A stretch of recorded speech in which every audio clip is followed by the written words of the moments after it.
다 같이 자리에서 일어나셔서 우리의 마음과 뜻과 정성을 담아 주일 예배를 하나님께 드리겠습니다.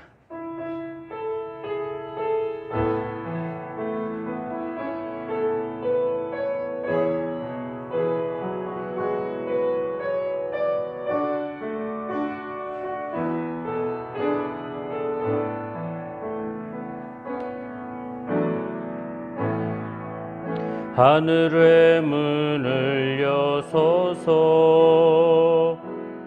이곳을 주목하소서. 주를 향한 노래가 꺼지지 않으니 하늘을 열고 보소서.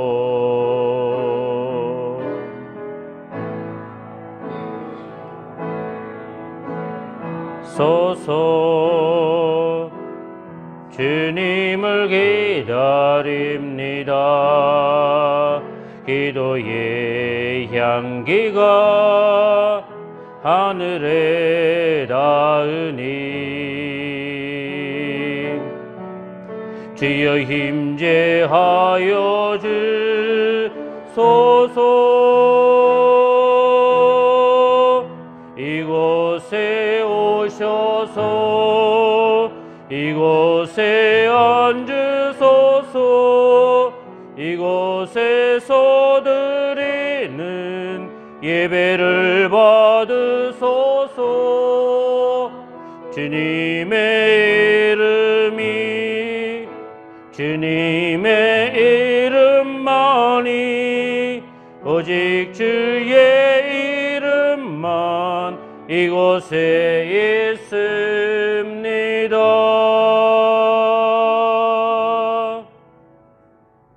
너희 모든 성도들아, 여호와를 사랑하라.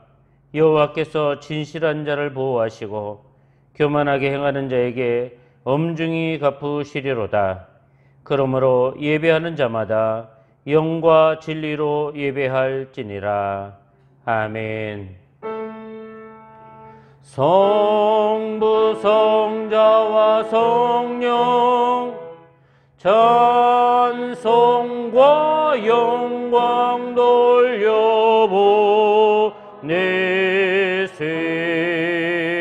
대초로 지금까지 또 영원 무궁토록 성삼위께 영광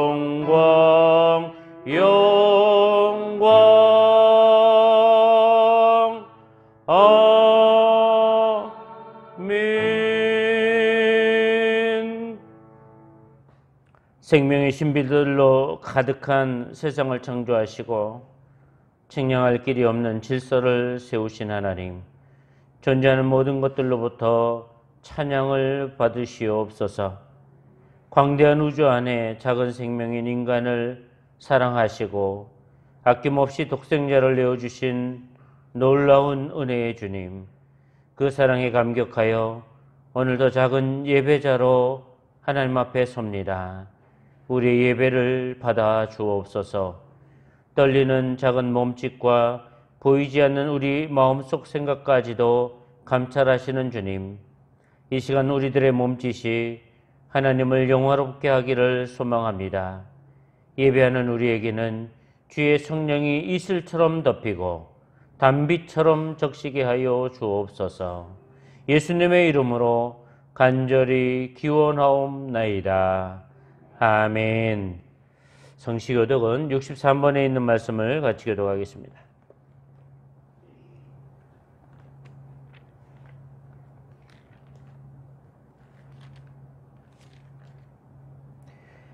왕이신 나의 하나님이여, 내가 주를 높이고 영원히 주의 이름을 송축하리이다.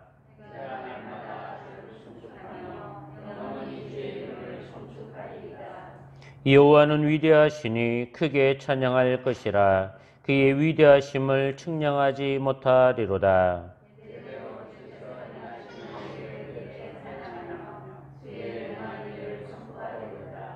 주의 존귀하고 영광스러운 위엄과 주의 기이한 일들을 나는 작은 소리로 읊조리리이다.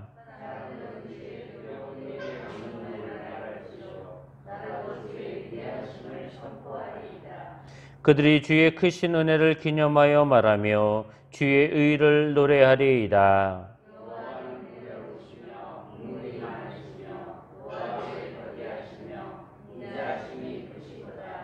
여호와께서는 모든 것을 선대하시며 그 지으신 모든 것에 긍휼을 베푸시는도다.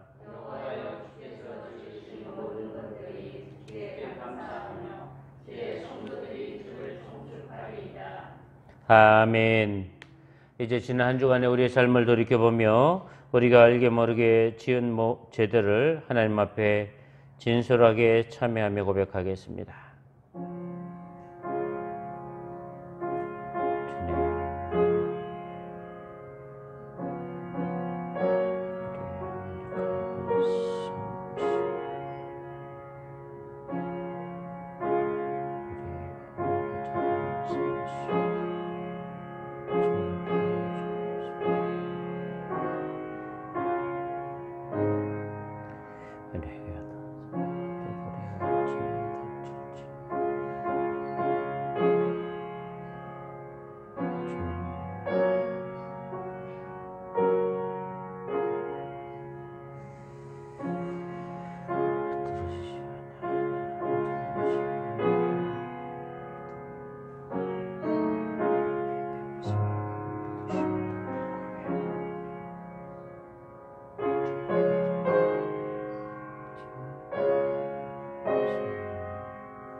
그러므로 이제 그리스도 예수 안에 있는 자에게는 결코 정죄함이 없나니 이는 그리스도 예수 안에 있는 생명의 성령의 법이 죄와 사망의 법에서 너를 해방하였음이라.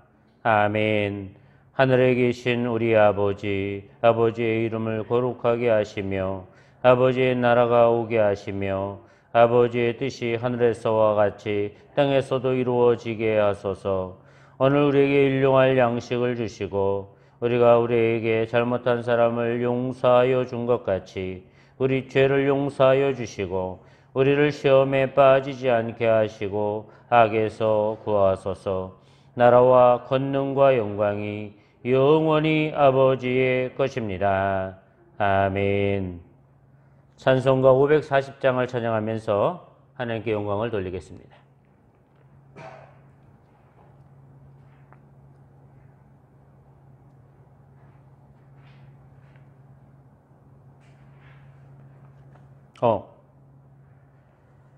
아니, 죄송합니다. 540장이 아니고, 86장을 찬양하면서 하나님께 영광을 돌리겠습니다.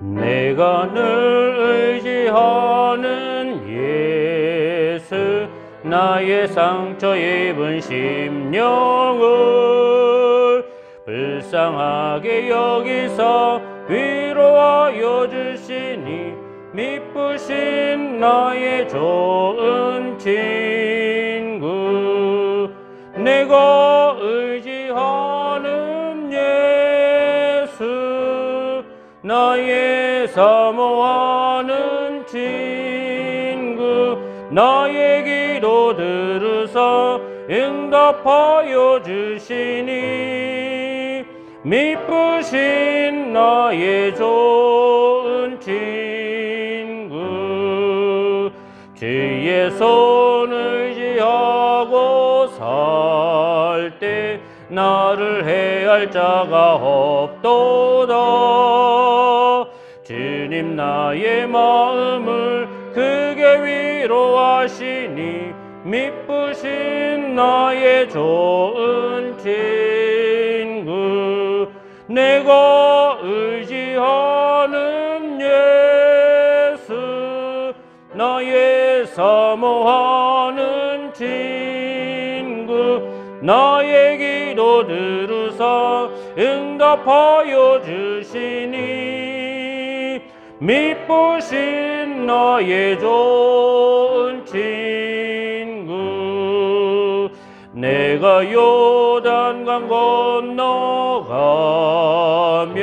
마음이 두려워서 떨 때도 주가 인도하시니 어찌 두려워하랴 미쁘신 나의 좋은 친구 내가 의지하는 예수 나의 사모하는 친구 나의 기도 들으사 응답하여 주시니 미쁘신 나의 좋은 친구 이웃 천국에 올라가서 모든 성도들과 다 함께 이리들을 구하신 주를 찬양하리라 미쁘신 나의 좋은 친구 내가 의지하는 예수 나의 사모하는 친구 나의 기도 들으사 응답하여 주시니 미쁘신 나의 좋은 친구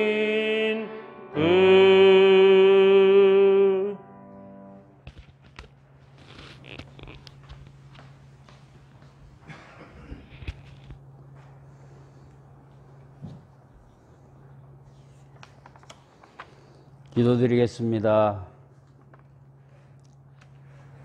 인생들의 생사화복을 홀로 주관하시는 하나님 아버지, 오늘도 귀한 성일 주심을 감사합니다. 코로나 사태로 어려움을 겪는 가운데서도 초막 은밀한 곳에서 지켜주심을 감사합니다. 간절히 원하옵는 것은 이 위중한 사태를 고쳐 주옵소서.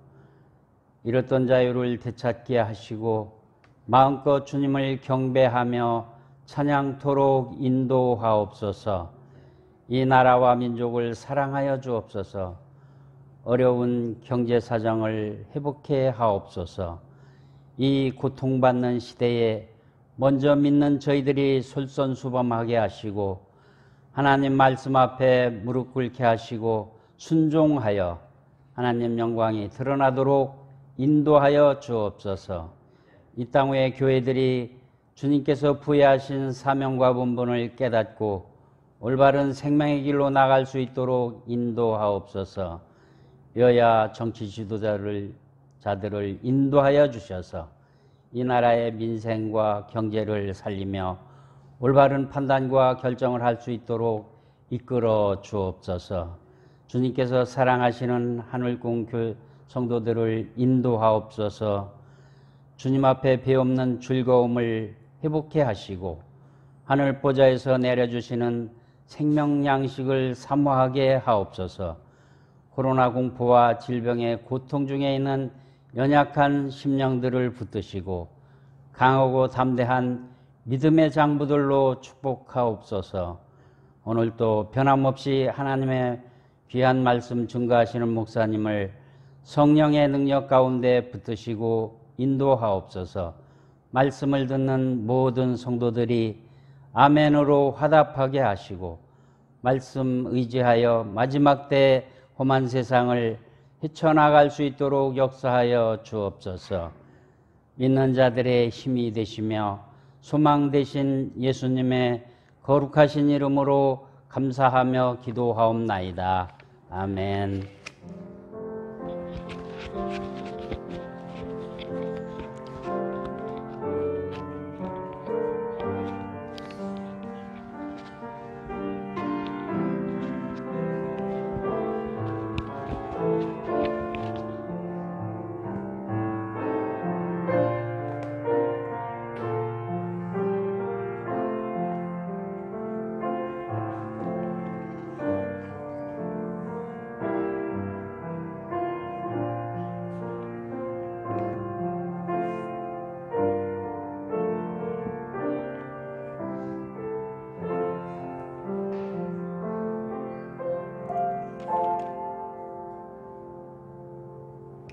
오늘 우리에게 주시는 하나님의 말씀은 다니엘서 6장 1절에서 10절 말씀입니다.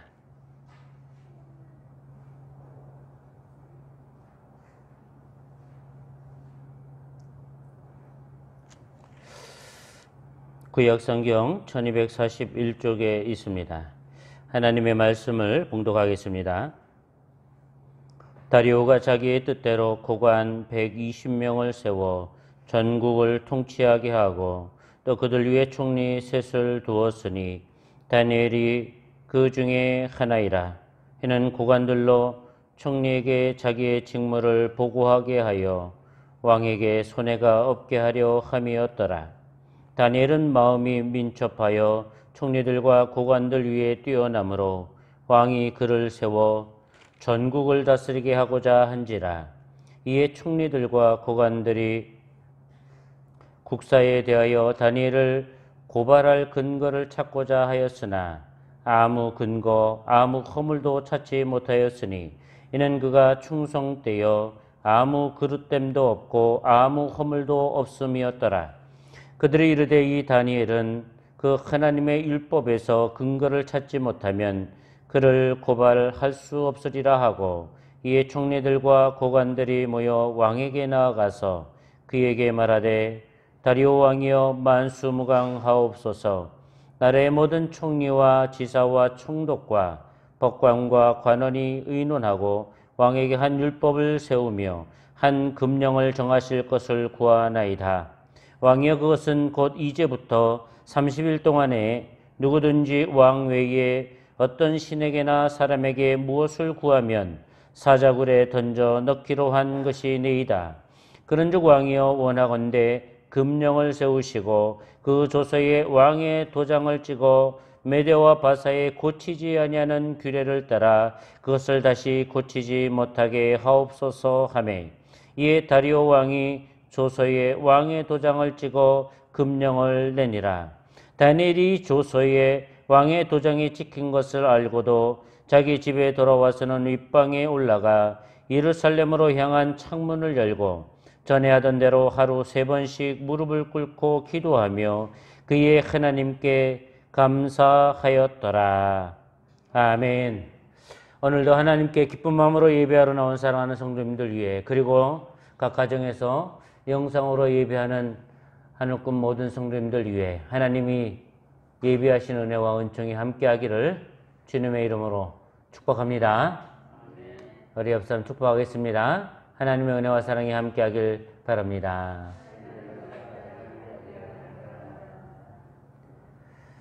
한 번 더 축복하죠. 하나님 중심의 사람이 되길 바랍니다. 아멘. 난세에 영웅이 난다라는 말이 있습니다. 참으로 암울하고 어두운 시기에 많은 사람의 희망이 될 경우에 그를 영웅이라 부르기 때문입니다. 남유다 이스라엘이 바벨론 제국에 의해서 망해버렸습니다. 이스라엘은 바벨론이라는 나라에 흡수되어 그 형체를 알아볼 수 없는 지경에 이르게 된 것입니다. 그런데 이 바벨론에 끌려간 이스라엘 소년들 가운데 주목을 받는 인물들이 있었습니다. 그들은 우리가 잘 아는 다니엘과 3명의 동료들이었습니다. 이들은 학문이 매우 뛰어났고 많은 서적을 깨달아 아는 탁월함이 있었습니다. 그들의 지혜는 놀라울 정도였습니다. 물론 성경은 하나님이 그들에게 학문과 서적을 깨닫게 하는 능력과 지혜를 주었다 했습니다. 그래서 이들은 남다른 그런 지혜를 발휘했습니다. 그런 4명의 사람들 가운데 유독 특출난 인물이 다니엘이었습니다. 다니엘은 환상이나 꿈을 분별하고 해석하는 능력을 갖추었다 했습니다. 이러한 다니엘의 능력을 보여주는 사건이 하나 있었습니다. 당시에 바벨론의 느부갓네살 왕이 꿈을 꾸게 되었는데 그 꿈이 너무나 귀귀한 꿈이었어요. 너무나 생생하고 느부갓네살도 이게 너무나 기괴한 꿈이었기 때문에 이 꿈이 도대체 무엇일까? 그의 머릿속에서 떠나지 않는 거예요. 그래서 느부갓네살이 전국에 지혜가 있다고 하는 자들은 다 불러 모았습니다. 뭐 술사들, 술객들, 점쟁이들 할 것 없이 다 불러 모아가지고 자기가 꾼 꿈을 말하고 그것을 해석하라고 얘기를 한 거예요.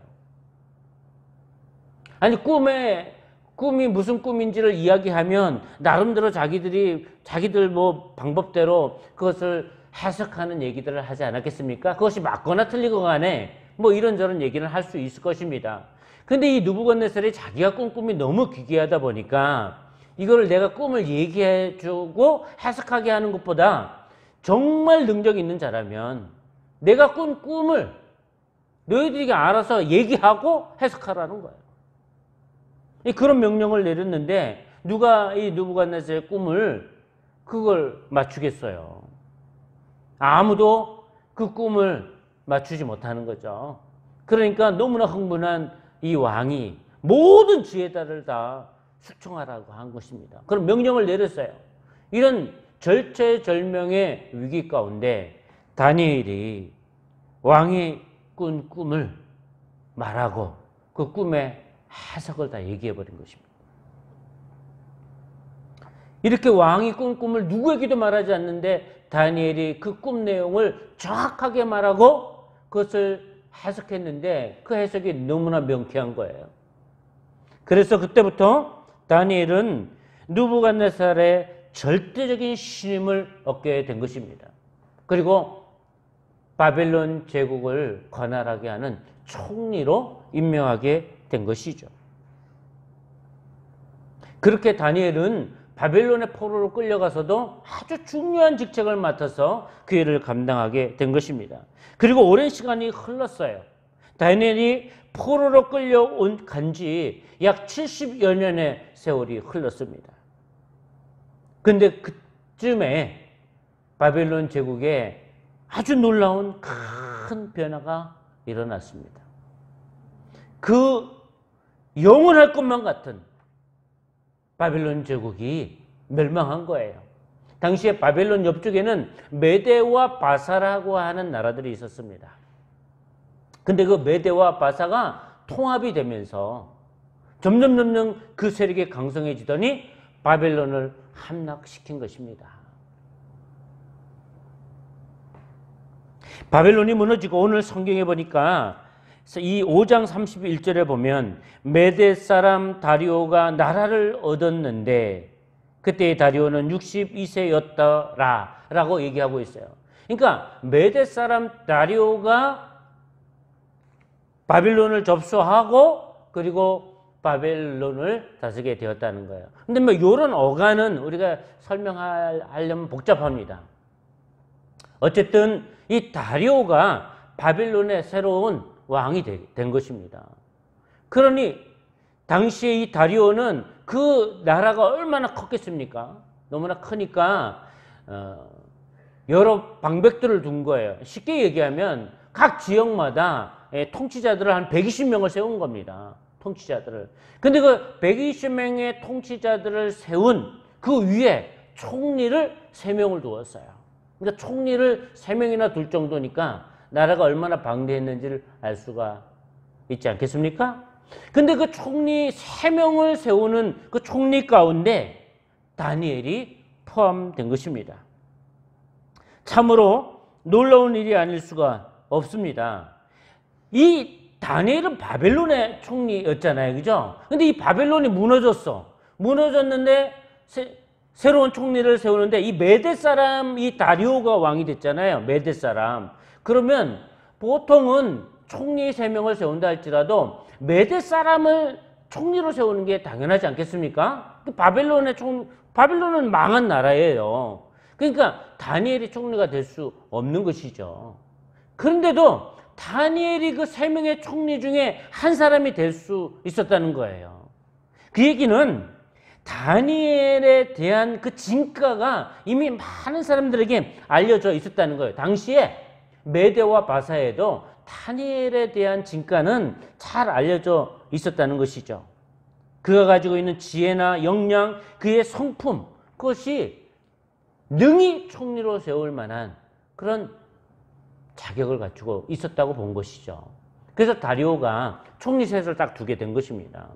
그리고 그들이 역할을 감당하는 것을 다리오가 이렇게 지켜보니까 그 3명의 총리들 가운데 다니엘이 단연 뛰어난 능력을 발휘하는 거예요. 오늘 성경에 보면 다니엘이 매우 민첩하고 다른 총리들보다 뛰어났다 이렇게 얘기를 했어요. 그러니까 그 차이가 완전히 현격하게 다른 거예요. 그러니까 1장에 보면 뭐라 그랬냐면 다니엘의 지혜는요 다른 지혜자보다 10배나 뛰어났다 그랬습니다. 그러니까 조금 뭐 뛰어난 정도가 아니라 다니엘의 이 어떤 뭐 계획을 세우고 일을 처리하고 이런 능력을 보면 다른 총리들은 따라갈 수 없는 그런 놀라운 능력을 발휘한 것입니다. 그러니까 다리오 왕도 이 다니엘을 절대적으로 신임하게 되는 것입니다. 그래서 다리오가 3명의 총리들 가운데 다니엘을 으뜸으로 삼으려고 했어요. 그러니까 처음에는 똑같은 신분의 총리였는데 조선시대로 얘기하면 3정승 가운데 영의정으로 삼으려고 했던 것이죠. 다니엘을. 그러니까 이제 오늘날로 얘기하면 뭐 국무총리로 삼으려고 했던 것입니다. 그런 움직임을 보자 다른 2명의 총리들이 시기심이 생긴 겁니다. 그럴 만도 하죠. 왜냐하면 다니엘은 저 이스라엘 사람 아닙니까? 바벨론 사람도 아니고 메대 사람도 아니고 그들이 볼 때는 저 변방의 조그만 나라의 그 히브리인이라고 생각되어졌는데 그가 모든 신하들 위에 으뜸이 된다는 게 용납이 되지 않는 것입니다. 그래서 2명의 총리들과 그리고 그 왕국의 모든 고관들이 함께 모여가지고 의논한 거예요. 도대체 이 다니엘의 문제점이 무엇인지, 그 다니엘을 탄핵시킬 만한 그 허물을 찾아보자. 논의를 한 거예요. 그래가지고 조사를 다 했겠죠? 근데 아무리 찾아봐도 다니엘을 고발할 근거를 찾을 길이 없었다는 겁니다. 고발할 근거를 찾을 길이 없어요. 어떤 허물도 없는 거예요. 그러니까 다시 얘기하면 다니엘이 무슨 비리를 저질렀거나 뇌물을 받았거나 일 처리를 잘못했거나 아니면 뭐 자기의 어떤 민족에게 대해서 특혜를 주었거나 뭐 이런 일이 없다 이런 얘기예요. 그러니까 어떤 근거를 찾을 길이 없는 거예요. 허물을 잡을 길이 없는 거예요. 그러니까 다니엘은 누가 보아도 공정하게 공평하게 일처리를 했다는 겁니다.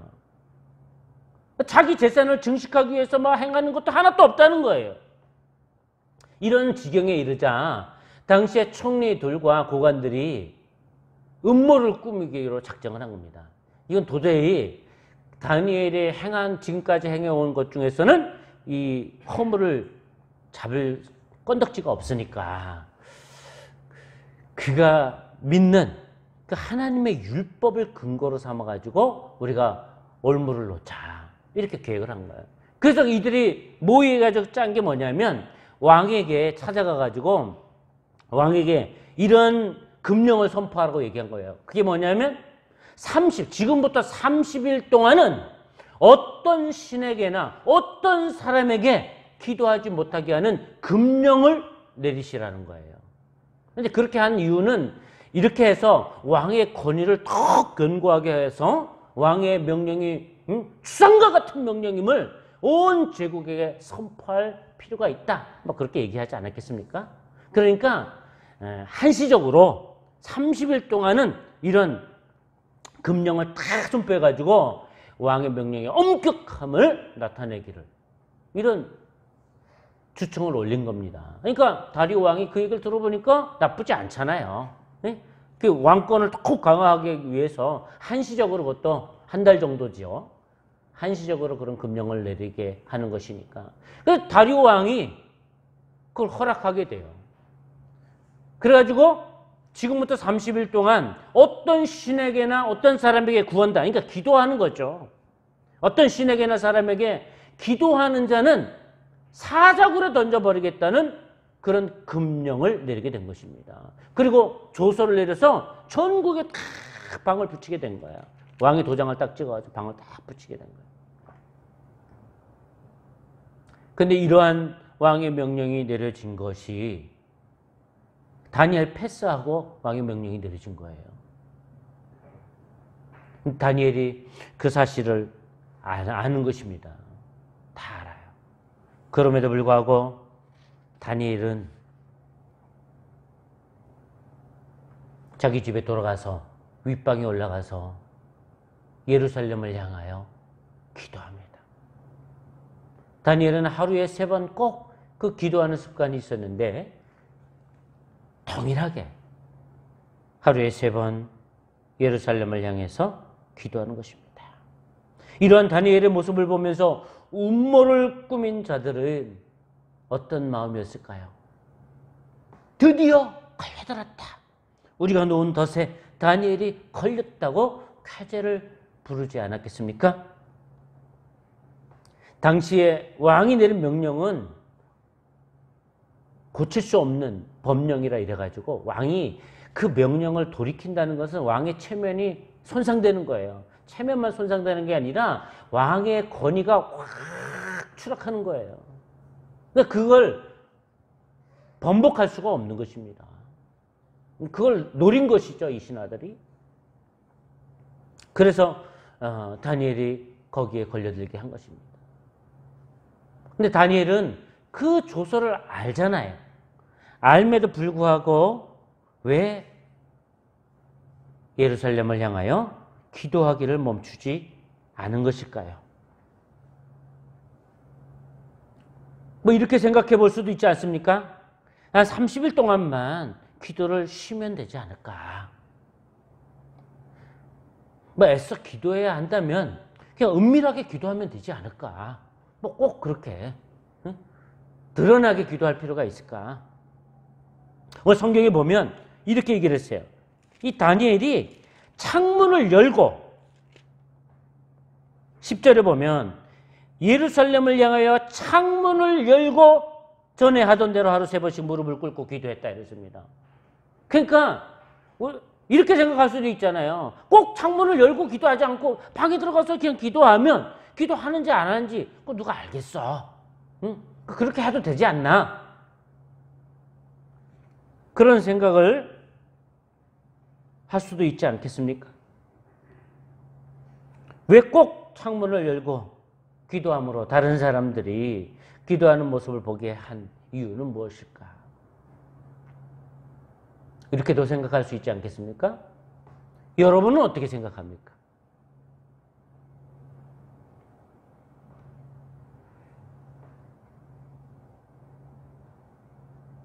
우리는 이 다니엘의 행동을 좀 더 자세히 살펴볼 필요가 있습니다. 예루살렘을 향해서 창문을 열고 기도했는데 그 앞에 이런 수식어가 있습니다. 전에 하던 대로 다니엘은 했다는 거예요. 과시하려고 드러낸 것도 아니고 뭔가 나는 뭐 하나님 앞에서 다 그래서 안 하던 행동을 한 것도 아니고 전에 하던 대로 했다는 것입니다.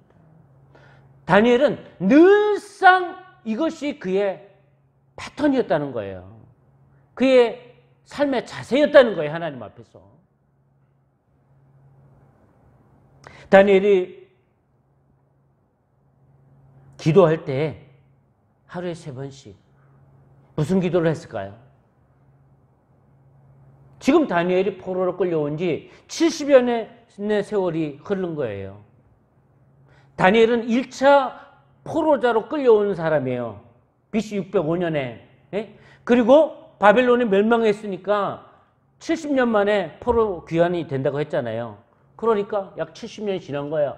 다니엘이 소년 때 끌려왔으니까 한 10대 때 끌려왔어요. 그러니까 지금 다니엘의 나이가 몇 살이에요? 80이 넘은 거예요. 80 중반쯤 됐다고 보여지죠. 이 80여 년의 세월 동안 다니엘은 한결같았다는 거예요. 하나님 앞에서. 그리고 다니엘이 기도할 때 동포들을 위해서 기도하고 망해버린 나라를 위해서 기도하지 않았겠습니까?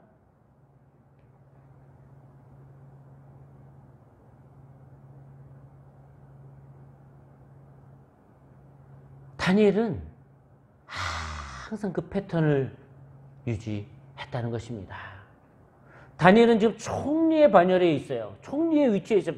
바벨론 제국 때에도 그랬고, 지금 왕조가 왕권이 바뀌었는데도 불구하고, 아니 나라가 아예 바뀌었죠. 그런데도 불구하고 총리가 됐어요. 사실 어떻게 보면 다니엘은 부러울 것이 없어요. 부와 명예와 권력을 다 거머쥔 사람이에요. 근데 다니엘에게 그런 부와 명예와 권력보다 더 중요한 것은 하나님 앞에서 자기의 신실함이에요. 이거를 포기할 수가 없었던 것이죠. 이거를 양보할 수가 없었던 것이에요. 왜 그랬을까요?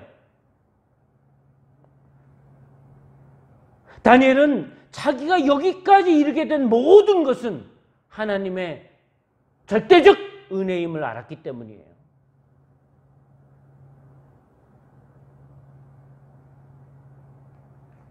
자기가 재능이 있어서 뛰어나서 남다른 탁월한 능력이 있어서 여기 이 위치에 있다고 생각한 것이 아니라는 것입니다. 이 모든 것은 하나님의 은혜임을. 그래서 늘 백성들을 위해서, 자기의 동포들을 위해서 기도하고, 또 망해버린 나라를 위해서 기도하고, 자기가 변질되지 않기 위해서 기도하지 않았겠습니까? 흐트러지지 않기 위해서 그렇게 기도하는 사람이었습니다. 다니엘의 이 기도의 모습에서 하나님을 향한 다니엘의 믿음의 심지가 얼마나 깊은지 알 수 있는 것입니다. 다니엘은 그가 유지할 수 있는 모든 힘은 이 기도하는 데서 나온다는 것을 안 것이죠. 다니엘은 모든 주권을 하나님께 맡긴 것입니다. 물론 인간적으로는 요령을 피울 수도 있었겠지요. 30일 동안은 기도하지 않는 것처럼 보일 수 있었겠지요. 마음으로만 기도하면 되지 않느냐고 그렇게 속삭이는 마음도 다니엘 마음속에 올라오지 않았겠습니까? 있었겠지요. 근데 다니엘은 그러한 태도를 용납할 수 없었던 것입니다. 30일 동안 위선적인 삶을 살 수 없었던 것이죠. 30일 동안 자신 안에 하나님을 지울 수가 없었던 것입니다. 물론 그런다고 해서 지우는 건 아니라고 얘기할 수 있지만 다니엘은 그게 용납이 되지 않은 것이에요. 왕의 금령이 하나님보다 위에 있을 수 없다고 생각한 것입니다. 그러기에 그는 죽으면 죽으리라는 심정으로 기도하기를 멈추지 않은 것입니다. 수십 년 전에 사드락과 메삭과 아벳느고가 보여줬던 그런 신앙, 하나님이 나를 이 위기 가운데서 건져주지 않는다 할지라도 내가 어찌 이 일을 포기할 수 있겠느냐 하는 심정으로 기도했던 것입니다. 다니엘의 체면, 다니엘의 안전, 다니엘의 자존심, 그것이 중요한 것이 아니라 지금까지 내 삶을 이끌어 주신 하나님의 주권을 인정하고 맡기는 것이 더욱 중요했다 이런 얘기입니다.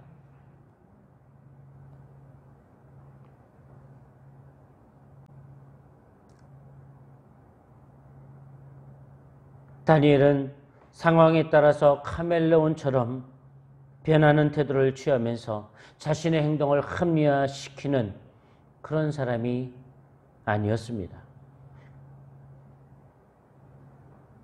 오늘날 지혜롭게 행동하는 것이 지혜로운 것처럼 보일 때가 얼마나 많습니까?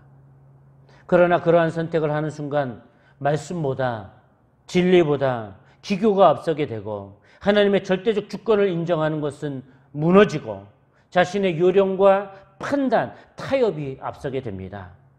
그렇게 되면 결국 자신도 모르게 자신 안에 있는 성전이 무너져 내리는 것입니다. 만약에 다니엘이 그렇게 타협하기 시작했다면 그 당시에 다니엘은 그렇게 존재할 수가 없었을 것입니다. 결국 음모를 꾸미는 자들이 다니엘의 기도하는 모습을 보고 왕의 금령을 어겼다고 왕에게 고변을 하게 됩니다. 그리고 다니엘을 사자굴에 던져 넣어야 된다고 하죠. 다니엘을 총리 중에 으뜸으로 세우려고 했던 다리오 왕은 뒤늦게 아까운 신하를 잃게 되었다는 것을 알게 돼요. 그래서 다니엘을 구해보려고 합니다. 뭐 이런저런 얘기를 했겠죠, 신하들에게. 근데 신하들이 완고합니다. 어찌 왕이 내린 이 금령을 스스로 어기려 하는 것입니까? 라는 것이죠. 그래서 결국 다니엘을 사자굴에 던져 버리게 한 것입니다. 그리고 하루가 지났어요. 다리오는 다니엘을 너무나 신임했기 때문에 이튿날 새벽에 막 급하게 달려갔다 했어요. 사자굴이 있는 곳에 급하게 달려가요. 그리고 외칩니다. 다니엘아, 내가 항상 섬기는 내 하나님이 사자들에게서 너를 구원하였느냐? 이 다리오 왕의 외침은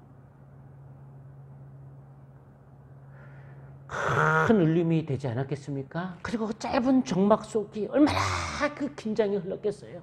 과연 어떻게 됐을까 하는 긴장감이 흐르지 않았겠습니까?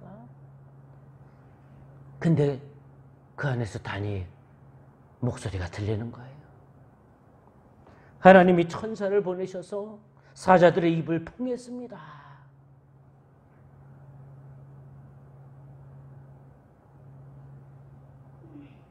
이 얼마나 감격스러운 목소리입니까? 왕이 너무나 감격해가지고 다니엘을 빨리 끌어내라. 그리고 왕이 너무나 화가 난 거예요. 그래서 이 다니엘을 참소한 자들을 다 사자굴에 던져 넣으라고 명령을 내려서 오히려 음모를 꾸미고 참소하는 자들이 다 사자들의 밥이 된 것입니다. 그리고 나서 이 다리오 왕이 조서를 내리게 됩니다. 그 내용이 26절, 27절 말씀입니다. 이렇게 조서를 내렸어요. 내 나라 관할 아래에 있는 사람들은 다 다니엘의 하나님 앞에서 떨며 두려워할지니 그는 살아계시는 하나님이요 영원히 변하지 않으실 이시며 그의 나라는 멸망하지 아니할 것이요 그의 권세는 무궁할 것이며 그는 구원도 하시며 건져내기도 하시며 하늘에서든지 땅에서든지 이적과 기사를 행하시는 이로써 다니엘을 구원하여 사자의 입에서 벗어나게 하였음이라 라고 선언했어요. 참으로 감격스러운 장면입니다. 참 놀라운 일이에요. 당시에 나타나는 현상은 바벨론이 이스라엘을 다 멸망하고 이스라엘은 다 개박살이 나고 정말 비참하게 되었어요. 모든 게 끝난 것처럼 보였어요. 그리고 그 바벨론을 다 점령한 게 마사라고 하는 오늘날 페르시아라고 하는 거대한 제국이 군림하게 된 거예요. 그러나 실제로는 그런 상황 가운데서 하나님은 이방의 왕의 입술을 통해 하나님을 영화롭게 하는 거예요. 하나님의 하나님됨을 선포하게 만드는 거예요. 이게 하나님 하시는 놀라운 일이라는 겁니다. 근데 하나님은 누구를 통해서 이러한 일을 하느냐 이런 얘기예요. 하나님 앞에 신실한 믿음을 소유한 사람들로 인해서 이러한 일을 이루신다는 거예요. 성경 한번 보세요. 신실한 믿음의 사람들 때문에 하나님이 영광을 받아. 하나님의 이름이 칭송을 받아요. 그런 일이 한두 번이 아니에요. 우리가 하나님 앞에 정말 신실한 믿음의 사람들이 되고 우리의 삶의 주권이 하나님께 있음을 인정하게 되면 하나님은 영화롭게 돼요. 당연히. 그리고 그 믿음의 사람들의 삶을 하나님 붙드시죠, 당연히. 더 복되게 하시는 것을 볼 수가 있습니다. 하나님은 가짜 믿음을 소유한 사람을 통해서 하나님을 드러내지 않으십니다. 참 믿음의 사람들을 통해서 하나님을 드러내죠.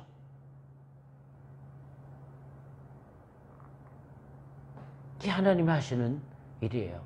다니엘은 거기에 아주 소중한 도구가 되었던 것입니다. 우리는 예수님이 하신 말씀을 기억해야 합니다. 마가복음 8장 35절에 누구든지 자기 목숨을 구원하고자 하면 잃을 것이요 누구든지 나와 복음을 위하여 자기 목숨을 잃으면 구원하리라. 이게 꼭 목숨만을 얘기하는 겁니까? 누구든지 스스로 높아지려고 하면, 누구든지 스스로 영광을 취하려고 하면 다 잃어버려요. 그러나 주님과 복음을 위해서 자신을 죽이고 자신을 낮추고 겸손해지면 높아지는 거예요. 그게 예수님이 하신 말씀 아닙니까? 너희 중에 으뜸이 되고자 하는 자가 있느냐? 섬기는 자가 되라는 거 아닙니까? 그러니까 스스로 자기를 드러내려고 하고 자기가 높아지려고 하고 자기가 살려고 하면 사실은 죽는 길이라는 거예요. 자기가 드러나는 게 죽는 게 아니라 진리, 복음이 드러나게 되고 드러나야 되고 나를 통해서 하나님이 드러나게 되는 것이 자기가 사는 것이고 다른 사람이 사는 길이고 하나님이 영광이 되는 길 아닙니까? 그 얘기를 예수님도 선언한 거예요. 그 길을 보여준 것이 다니엘의 모습 아니냐 하는 것입니다. 그러니 우리의 삶 속에서도 절대적인 주권을 하나님께 맡기는 삶이 되어야 하지 않겠습니까? 다니엘은 언제나 하나님께 기도하는 사람이었습니다. 자신의 한 일만을 위해서 기도했겠습니까? 동포를 위해서, 고국을 위해서, 자신이 흔들리지 않기 위해서 기도하는 사람이었습니다. 그의 심지가 여기서 양보할 수 없는 그의 마지노선, 그것은 하나님을 향해 하루 3번 기도하는 삶의 태도였던 것이죠. 우리는 어떻습니까? 지금 코로나 바이러스로 인해서 예배당에 와서 예배할 수 없는 상황입니다. 그것만이 문제가 아니라 지금 여기저기서 매우 우려스러운 목소리들이 많이 들리지 않습니까? 영상으로 예배하는데 제대로 예배 드리지 않는 사람이 많다는 거예요. 뭐 예배를 드리는 건지 대충 누워서 그냥 영상 훑어보는 것인지.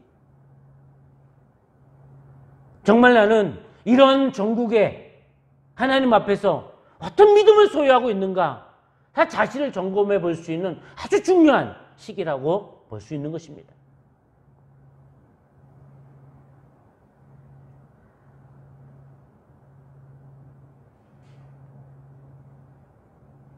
위기가 있을 때 그 진가가 드러난다고 하지 않습니까? 그 사람의 됨됨이, 그 사람의 본질이 드러난다고 하지 않습니까?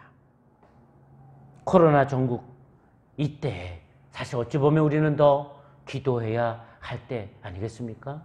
더 우리의 믿음의 심지를 하나님께 견고히 해야 될 그런 시기가 아니겠습니까? 이번 기회에 우리의 신앙을 더 견고히 하고 점검하는 기회가 되어야 할 것입니다.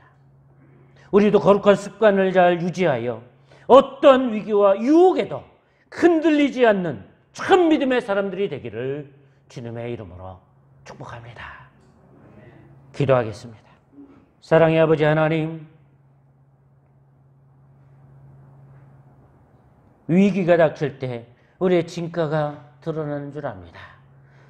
보여주기 위한 삶만 살았다면 위기 앞에 우리는 이런저런 유혹과 상황 논리에 빠져서 핑계를 대고 자신의 꾀를 꾸미기에 바빴을 것입니다.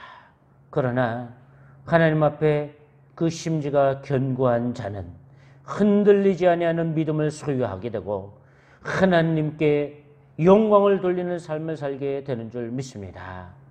우리의 삶이 하나님 앞에 더욱 신실하고 더욱 견고한 믿음의 사람들이 되게 붙들어 주옵소서. 예수님의 이름으로 기도하옵나이다. 아멘. 540장입니다.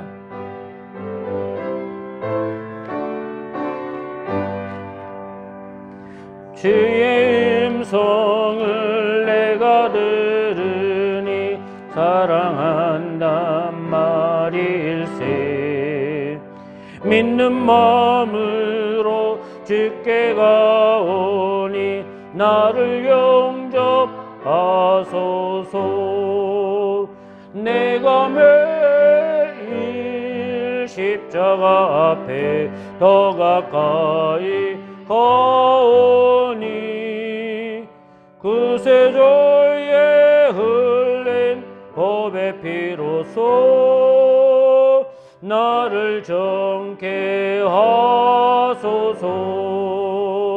주여 넓으신 은혜 베푸사 나를 받아주시고 나의 품은 뜻 주의 뜻같이 되게 하여 주소서. 내가 매일 십자가 앞에 더 가까이 가오니 그새 저의 흘린 법의 피로써 나를 정케 하소서. 주의 보좌로 나갈 때에 어찌하니 기쁠까. 주의 얼굴을 항상 배우니 더욱 친근합니다. 내가 매일 십자가 앞에 더 가까이 가오니 그새 저의 흘린 법의 피로써 나를 정케 하소서. 그리고 주의 넓은 사랑을 증량할 자 없으며 주가 주시는 참된 기쁨도 헤아릴 수 없도다. 내가 매일 십자가 앞에 더 가까이 가오니 그새 저의 흘린 법의 피로써 나를 정케 하소서.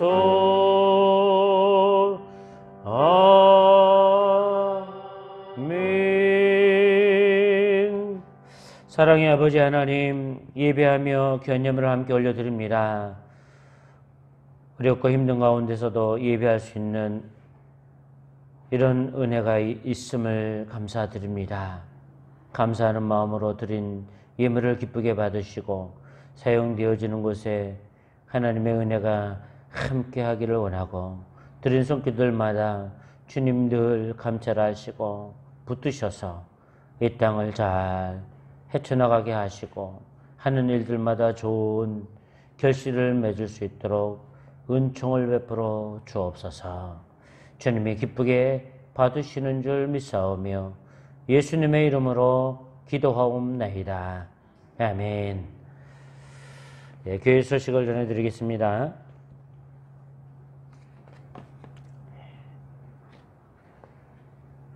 예, 우리 중대본에서 방역 단계를 2단계로 이렇게 하향 조정을 했습니다. 예, 그럼에도 불구하고 교회는 비대면 예배를 원칙으로 한다 이렇게 얘기를 했어요. 그래서 뭐 교회를 압박한다 뭐 이런 얘기가 있는데 이제 그렇게 보는 시각보다는 지금 교계 지도자들이 중대본하고 계속 이렇게 물밑 접촉을 하는 걸로 알고 있어요. 그래서 조율을 계속 하고 있습니다. 그래서 이제 지난 주말쯤에 금요일쯤이었던 것 같아요. 그래서 방침이 내려오기를 그러면 이제 300석 이상 되는 예배당은 50명 미만까지는 대면 예배를 드릴 수 있다.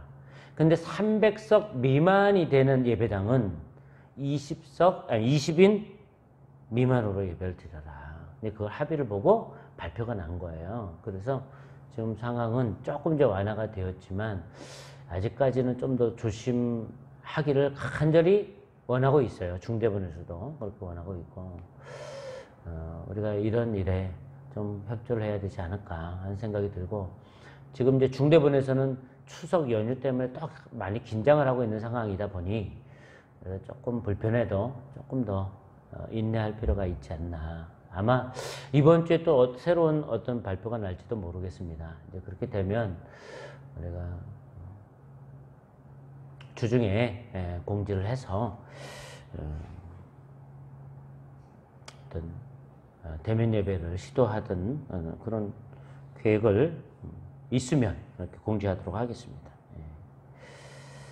그렇게 이해를 해주시고 여러분이 협조해 주시면 감사하겠습니다. 고독 시차례가 9월 23일 오전 11시에 상일교회에서 있습니다.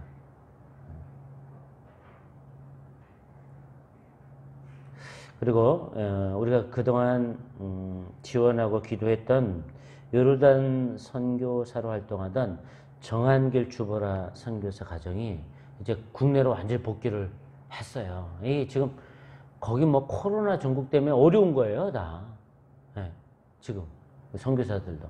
그래서 결국은 모든 선교 활동을 접고 국내로 복귀해서 파주에서 새로운 사역을 준비하고 있습니다. 그러니까 이제 국내에서도 이제 외국인 전담 사역을 할 수도 있고 이러기 때문에 이제 그렇게 준비를 하고 있다. 여러분, 우리가 이제 교회가 공식적으로 기도하면서 지원하는 선교지니까 여러분들도 이제 알 필요가 있기 때문에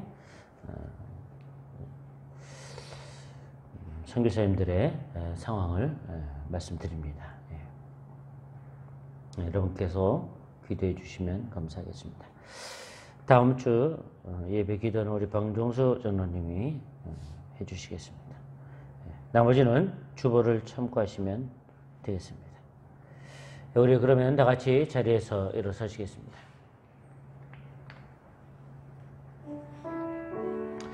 흔들리지 않는 믿음은 어느 날 우리가 마음 한번 굳게 먹었다고 흔들리지 않는 것이 아니라 오랜 세월 동안 변함없이 바른 믿음의 태도를 갖추는 사람이 흔들리지 않는 거예요. 계속 끊임없이 믿음의 뿌리를 견고하게 내렸던 그 나무가 흔들리지 않는 거예요. 우리가 그런 믿음의 소유자가 되어야 되지 않겠습니까? 하나님 앞에 변함없는 흔들리지 않는 믿음의 사람들이 다 되기를 주님의 이름으로 축복합니다. 결단의 찬송.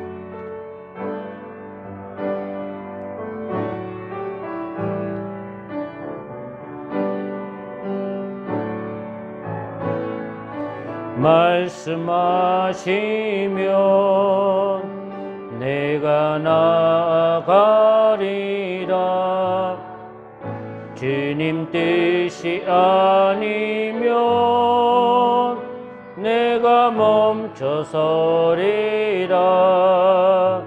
나의 가고 서는 곳 주님 뜻에 있으니 오 주님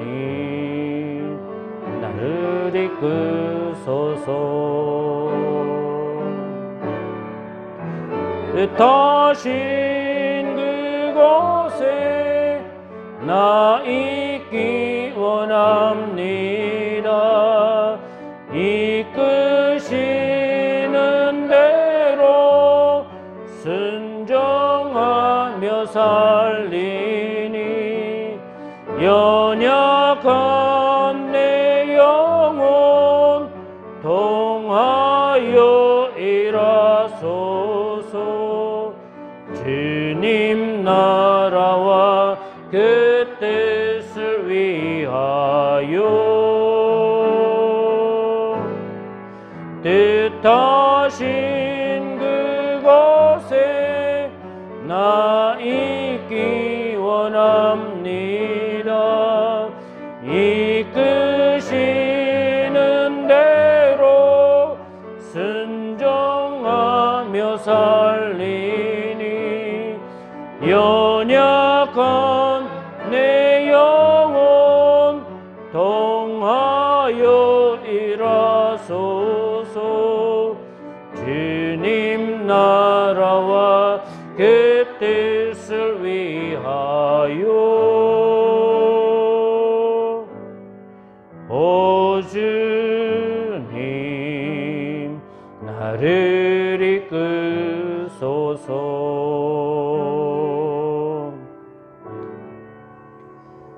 이제는 우리 주 예수 그리스도의 은혜와 아버지 하나님의 극진하신 사랑과 성령님의 감화감동 역사위로 교통하심이 어떠한 상황에도 흔들리지 아니하는 믿음을 소유하여 하나님을 영화롭게 할 뿐만 아니라